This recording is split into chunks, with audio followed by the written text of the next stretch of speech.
So then we will talk a little bit about cleaning and making sure that the quality of the bit is still in good condition. Well, the cleaning part is of course a very important part.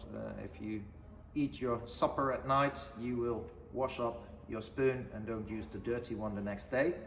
So that's the same thing what we do with the bit. So every time we use the bit, we rinse it off, clean it off, dry it off, and make sure all pieces of hay, food, what was in the horse's mouth while riding is not on the bit, not in between the holes of the bit so that the ring gets stuck.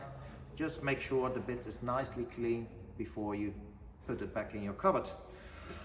What's really important as well is to watch over the bit that there is no sharp edges on the mouthpiece on the side of the ring. So if the bit gets used a long time, over years, it will wear out a little bit of the hole.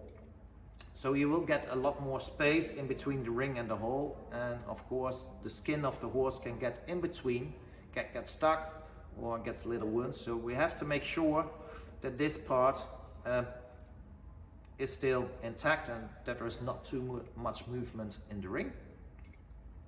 That's the same on the joints. After being used a lot, there is a possibility, and definitely with the copper inside, because the material is a little bit softer, it will wear out a little bit faster as a stainless steel.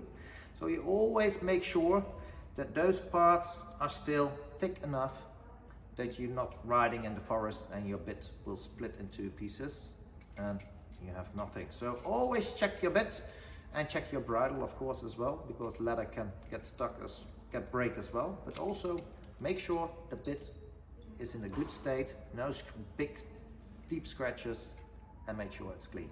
So much nicer.